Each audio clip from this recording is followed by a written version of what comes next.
Good morning दोस्तों। सुबह की गर्मा गर्म चाय के साथ मैं हूं आपका दोस्त ऋतुराज। नया दिन है, नई सुबह है तो नई जानकारियां भी होनी चाहिए। करंट अफेयर्स के साथ, डेली का करंट अफेयर्स के साथ मैं आपके लिए लेकर आया हूं क्विज। सब्सक्राइब करिए मेरे चैनल को। अगर वीडियो पसंद आए तो लाइक करना ना भूलिए।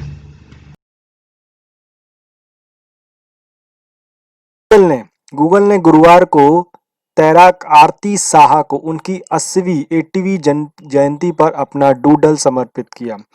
साहा, जिनके नाम पर कई अवार्ड हैं, 1960 में पद्मश्री से भी सम्मानित होने वाली पहली महिला थी।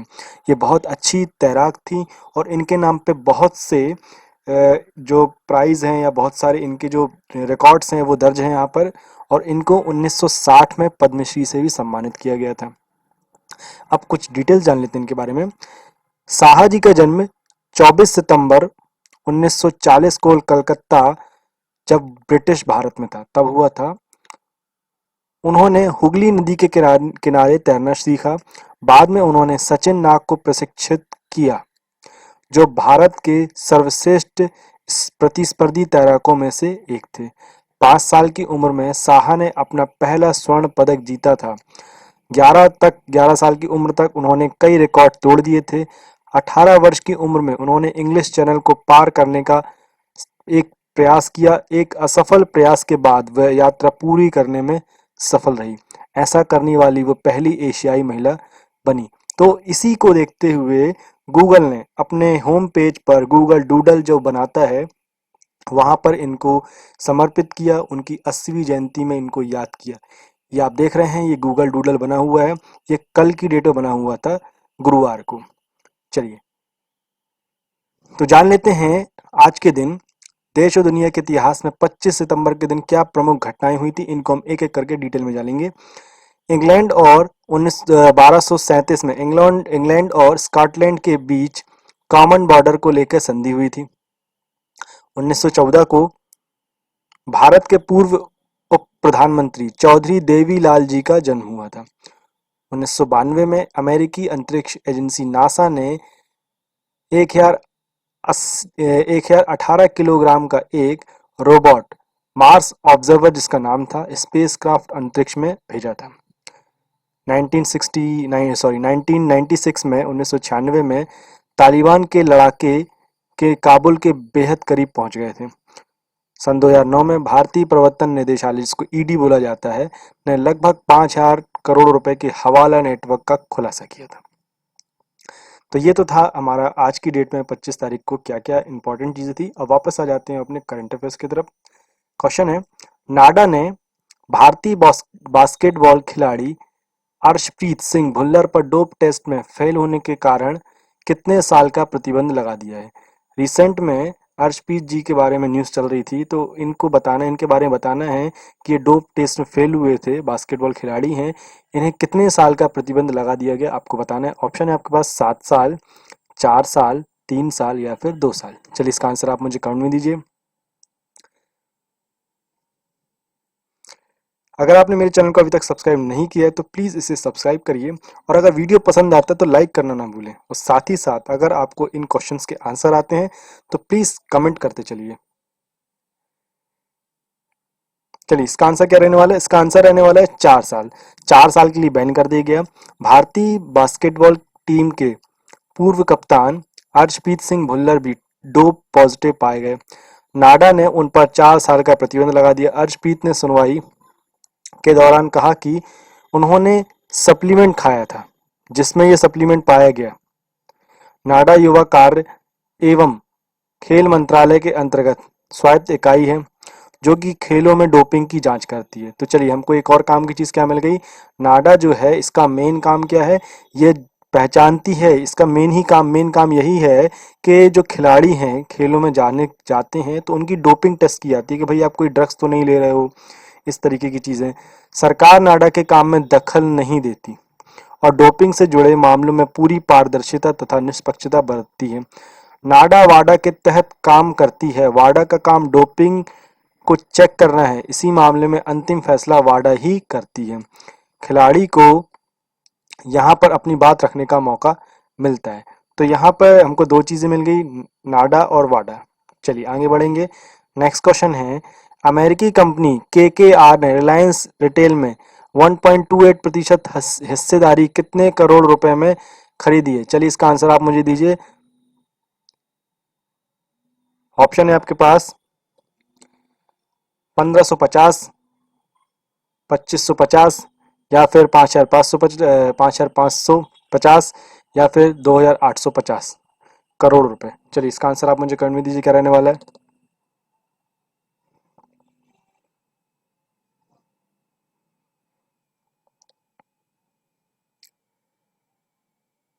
चलिए इसका आंसर रहने वाला है 5550 करोड़ रुपए। अमेरिकी कंपनी KKR ने रिलायंस रिटेल में 1.28% हिस्सेदारी 5500 करोड़ रुपए में खरीदी।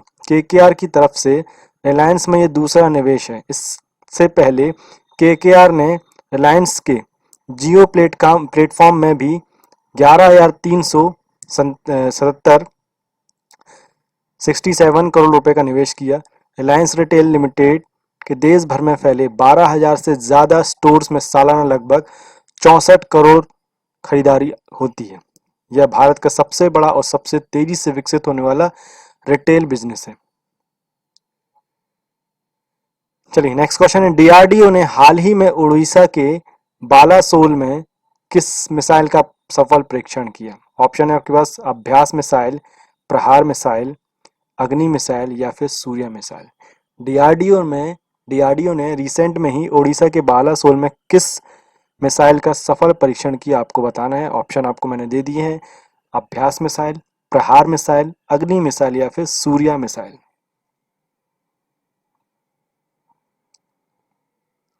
चलिए इसका आंसर है अभ्यास मिसाइल। रक्षा अनुसंधान एवं विकास संगठन DRDO ने 22 सितंबर 2020 को स्वदेशी हाई स्पीड टारगेट ड्रोन अभ्यास, जिसका नाम ये है अभ्यास, का सफल परीक्षण किया। अभ्यास हाई स्पीड ड्रोन है जिसे रक्षा प्रणालियों के अभ्यास के दौरान मिसाइलों के द्वारा टारगेट किया जा सकता है। DRDO के अनुसार यह एक बेहतरीन एयरक्राफ्ट है जो नवीन तकनीक का उदाहरण है और देश की रक्षा प्रणाली को मजबूती देगा।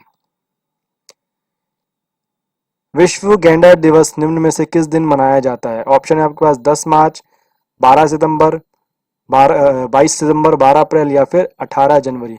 विश्व गैंडा दिवस निम्न में से किस दिन मनाया जाता है?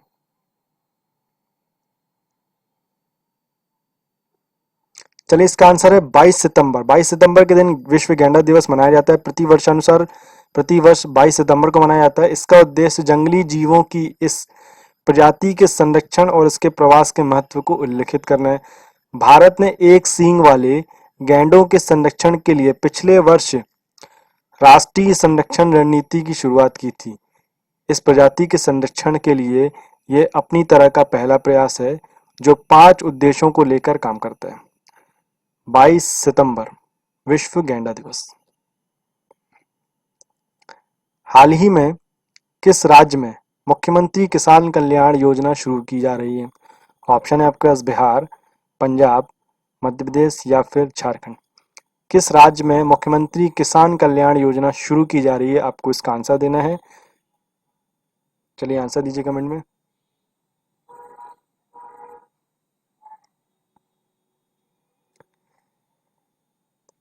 चलिए इसका आंसर है मध्य प्रदेश। मध्य प्रदेश में प्रधानमंत्री किसान सम्मान निधि की तर्ज पर मुख्यमंत्री किसान कल्याण योजना शुरू की जा रही है।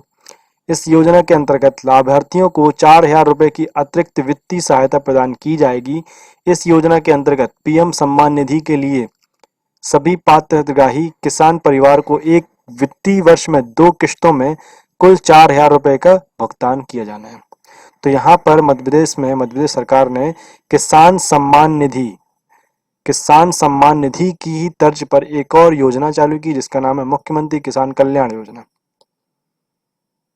चलिए बात करेंगे, नेक्स्ट क्वेश्चन है, हाल ही में भारत और किस देश के बीच एक प्रत्यक्ष कार्गो फेरी सेवा की शुरुआत की गई है? ऑप्शन है आपके पास नेपाल, चीन, रूस या फिर मालदीव।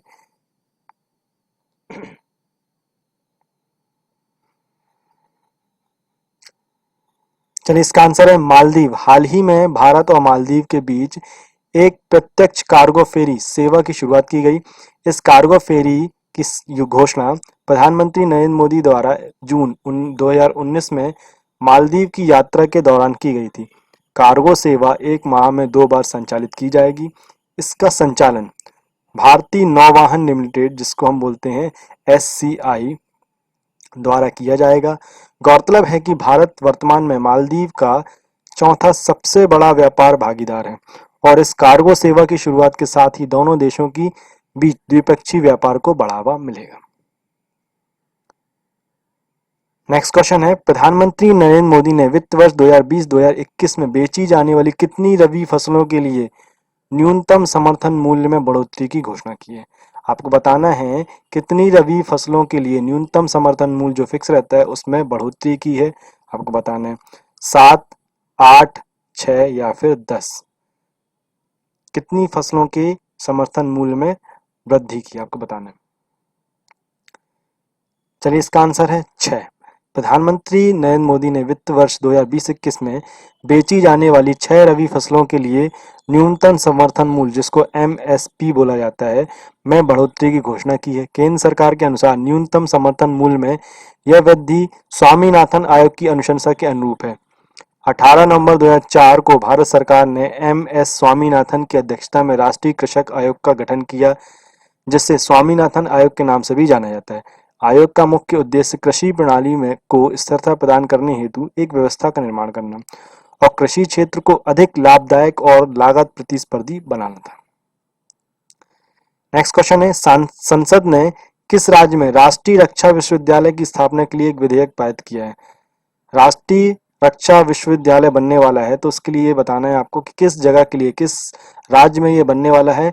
ये संसद में विधेयक पास हुआ है। ऑप्शन है आपके पास बिहार सरकार, मध्य प्रदेश, राजस्थान, गुजरात या फिर कर्नाटक। चलिए, इसका आंसर आप मुझे कमेंट में दीजिए, क्या रहने वाला है। किस राज्य में राष्ट्रीय रक्षा विश्वविद्यालय बनने वाला है, स्थापना करनी है, इसका विधेयक पास किया गया। चलिए, इसका आंसर है गुजरात। संसद ने गुजरात में राष्ट्रीय रक्षा विश्वविद्यालय की स्थापना के लिए विधेयक पारित किया। राष्ट्रीय रक्षा विश्वविद्यालय विधेयक 2020 के तहत गुजरात के गांधीनगर स्थित रक्षा शक्ति विश्वविद्यालय को राष्ट्रीय रक्षा विश्वविद्यालय के रूप में अपग्रेड किया जाएगा। यह एक बहुविधा विश्वविद्यालय होगा। चलिए, नेक्स्ट क्वेश्चन है, अंतर्राष्ट्रीय सांकेतिक भाषा दिवस निम्न में से किस दिन मनाया जाता है? ऑप्शन है आपके पास 10 मार्च, 20 अप्रैल, 23 सितंबर या फिर 12 जनवरी। अंतर्राष्ट्रीय सांकेतिक भाषा दिवस निम्न में से किस दिन मनाया जाता है?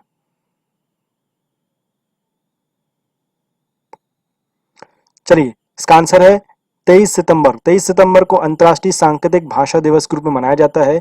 इसका उद्देश्य सांस्कृतिक भाषा के संदर्भ में जागरूकता फैलाना है। इस वर्ष अंतर्राष्ट्रीय सांकेतिक भाषा की थीम सभी के लिए सांकेतिक भाषा का अधिकार है। तो इस बार की हमारी थीम क्या है?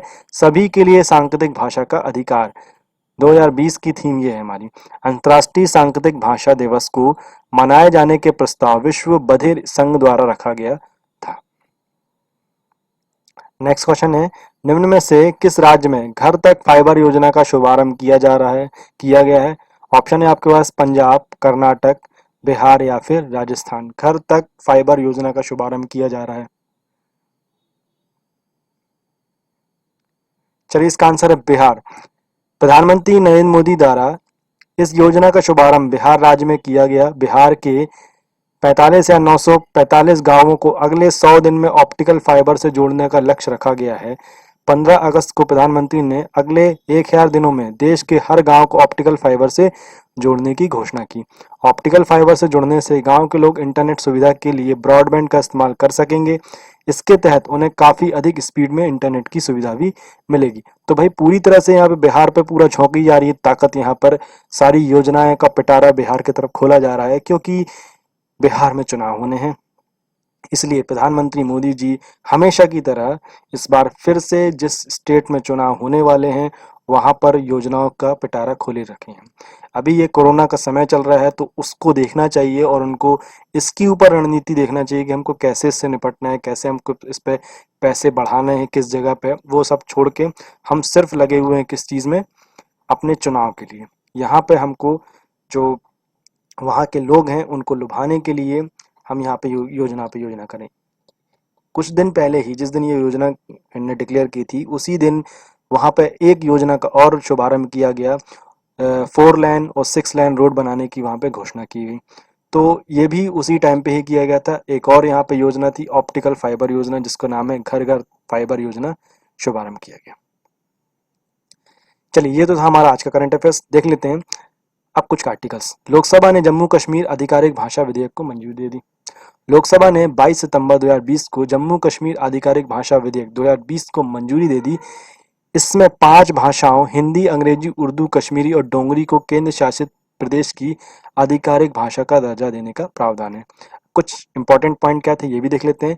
गृह मंत्री श्री किशन रेड्डी ने कहा कि साल 2011 की जनगणना के अनुसार देश में जितने लोग कश्मीरी बोलने वाले हैं उसमें से 53.26% जम्मू कश्मीरी हैं। लोकसभा ने ध्वनि मत से जम्मू कश्मीर के आधिकारिक भाषा विधेयक 2020 को मंजूरी प्रदान कर दी। गृह राज्य मंत्री ने कहा कि 60 साल से उर्दू जम्मू कश्मीर की आधिकारिक भाषा है, लेकिन जम्मू कश्मीर में उर्दू भाषा बोलने वाले मात्र 0.16% ही हैं। गृह राज्य मंत्री जी किशन रेड्डी ने कहा कि उर्दू और अंग्रेजी दोनों को आधिकारिक भाषा के तौर पर रखा जाएगा। डोगरी वहां की सबसे दूसरी अधिक बोली जाने वाली भाषा है। इस विधेयक में राज्यपाल की गोजरी, पहाड़ी और पंजाबी भाषा के विकास एवं उससे सशक्त बनाने के लिए आवश्यक कदम उठाने के लिए भी अधिकार दिया गया है। चलिए, नेक्स्ट है हमारा भारत ब्रिटेन जल भागीदारी फोरम की आभासी बैठक में हुई जल संरक्षण के मुद्दे पर चर्चा। इस बुनियादी सुविधाओं के विकास और जल संरक्षण के संबंध विभिन्न मुद्दों पर सहयोग करने के तरीकों पर चर्चा करने के लिए 22 सितंबर 2020 को आभासी मोड पर, मतलब वर्चुअल हुआ यहाँ पे, मतलब वीडियो कॉन्फ्रेंसिंग के माध्यम से भारत और ब्रिटेन के बीच जल संधि साझेदारी फोरम की बैठक हुई। यह आधिकारिक नोट के अनुसार यूनाइटेड किंगडम ने भारतीय उच्चायुक्त गायत्री ईस्सर कुमार ने इन दोनों देशों के बीच हुई वार्ता के लिए उद्घाटन भाषण दिया। इसके अलावा जल भागीदारी फोरम की इस बैठक के दौरान गंगा और ब्रिटिश जल के संबंध में एक समझौता ज्ञापन MOU भी शामिल किया गया। भारतीय ब्रिटेन जल भागीदारी फोरम की बैठक में भारत ने 21वीं सदी के पानी की बुनियादी ढांचा को विकसित करने के लिए इन दोनों देशों के बीच रणनीतिक साझेदारी का दृष्टिकोण पर चर्चा की गई। भारत के जल संरक्षण कार्यक्रम और अन्य नीतियों जैसे कि जल जीवन मिशन, नमामि गंगे कार्यक्रम और स्वच्छ भारत मिशन पर भी चर्चा की गई।